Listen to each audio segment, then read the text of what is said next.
What's going on, everybody? My name is Ian C. Jordan, and we are Bipartisan 2016. That's what the program is called. And we're going to go over a few different things today. Our conversation piece is really going to be about the importance of a profitable degree. And I'm not really going to touch into, and I think the audience knows this for the most part, how the government really should get out of lending money for college students and stop and get out of the loan lending business, so to speak, because it's really unintelligent for the development of our country as far as financially. Because I think when people get these government loans with these extremely high interest rates, they generally cannot pay them back. So I'm going to go ahead and go over as far as my theory on this stuff, and what can you do to not fall victim to the student loans? And my answer might surprise a lot of you. As you already know, I'm fiscally conservative and politically conservative for the most part, but in the middle. We don't worry about what people do in their private lives. We more so worry about what's good for the economy and less regulations on people trying to start businesses so the economy can have a jump start. With that said, though,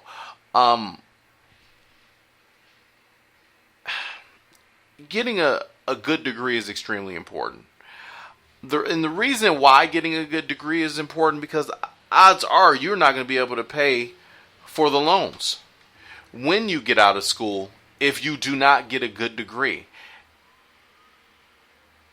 And where I live in Wisconsin, our tuition, because of our fair governor, we've had a tuition freeze for a few years now, and I have been paying for my own education and getting certifications and improving myself in my field, quite frankly, out of pocket. And I think we've gotten to a point where we've made the mistake of thinking that someone should give us something because we feel that we've worked hard, but in actuality, when looked at from the outside looking in, you might not have worked as hard as you might think. So that's one of the problems we have. We have to kind of shake and change our mindsets because we've gotten to the point where we just want something given to us. So getting a good degree is extremely important. And again, before I go on, I was so rude. We are broadcasting live, so if you hear the environment around me, it's because we are live in West Allis, Wisconsin. So we're having an awesome day, and we really are, as far as broadcasting and people listening to the podcast and like and share it with your friends, because I think it's a little bit different as far as the message than really what's going on right now. We're more about accountability in our circle and really taking the bulls by the horn and doing things yourself. And that's really not popular with a lot of people right now that pay attention to the media, and they like to blame America, or they like to blame the government or the police for their shortcomings in their life and their fear and all of those negative things, because a lot of people right now have an extremely negative outlook, and it's very distasteful and it's disgusting because it's people that are 35, 36, 37, 40 years old that really have gotten to the point to where they're starting to make excuses because they just made bad choices in their own lives. So my thing is, why would you get a degree that doesn't pay you well? One, that's unintelligent, doesn't make a lot of sense. And then you get mad when you get a degree in garbage, and then you get mad when a garbage man makes $12 an hour and you can't pay back the government loans because your degree doesn't warrant a higher wage. But school is a business, so their objective is to obviously make money, and that's what they're going to do. There shouldn't be any surprises. So we're going to go on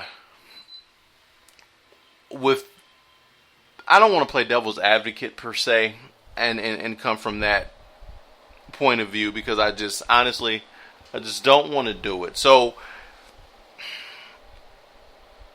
I'm just going to get right to the point. When you have tech degrees out there at your advantage that you can take advantage of, that is such a good option in so many cases.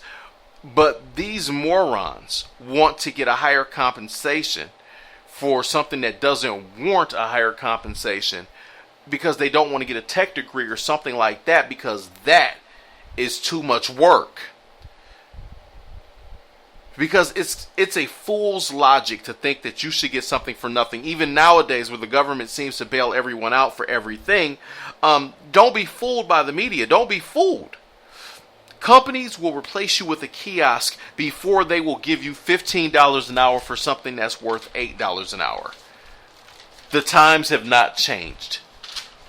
The cast and characters have, but the times have never changed. The more educated you are, the better off you will be. And at least with a tech degree, you can build the kiosk or write the software to replace the idiot that doesn't want to get educated. Remember that elevators also used to have operators too. Remember when a person used to sit in there and ask you what floor you wanted to go to? They dressed like a bellhop and they put you on whatever floor you wanted to go to. Elevators are automated now for a reason, because that's not a job that you should have had a person doing. And once they figured out technologically how to go ahead and eliminate that position, it was eliminated from the workforce. You have network engineering, which is a great field, but you got to grind. You got to work hard. You have to. You have to go to a real degree, a real school. You have to get a real degree. You have to go to a tech school. You can't go to these bargain basement universities, or not universities, colleges. You can't do it.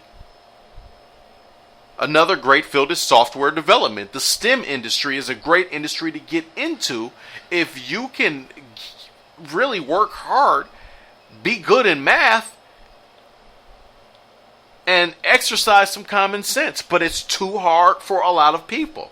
You can't go to a school for a year and a half and then they tell you you have a bachelor's degree at some unaccredited sub-college, and then you get mad when people tell you that, hey, by the way, this degree, it's not a real degree in our eyes. Or they don't even tell you, they just show you by not calling you back. Or your LinkedIn has misspellings in it. And you want to blame companies for not wanting to hire you. And you have that kind of mentality and that kind of logic. And if you can't get into a state school, there obviously is something wrong anyway, and you need to evaluate within yourself. Why would you try to take an easier route?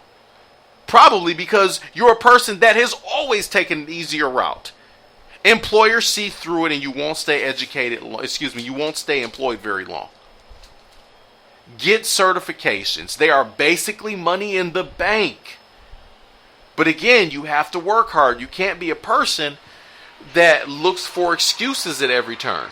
You can't be a person that says, well, you know what, it's a bunch of junk. I should be able to get paid at least $15 an hour, even though my degree really doesn't warrant me to get $15 an hour, or your skill set doesn't warrant you $15 an hour, which is about $29,000 to $30,000 a year. I'm not sure exactly what it is.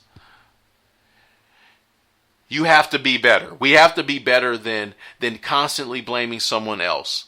My advice to anyone right now about to leave high school, if you really want to save money, you figure out a way to really go into a field that's profitable and be able to pay for it out of pocket to where you don't have to get any government loans, to where you can just go ahead and get grants. That's what I would do if I were you. That's what I would do.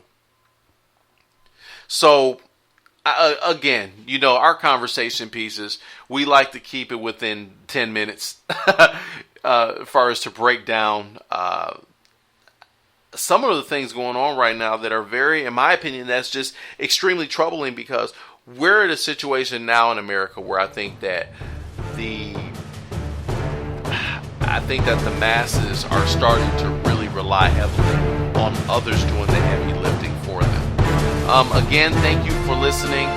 Thank you for paying attention to what I'm doing. You can find this audio on YouTube, Twitter, and Spreaker, and Facebook on the Bipartisan page, Bipartisan 2016. And my Twitter feed is at Bipartisan 2016. God bless. Have a productive week. See you next week.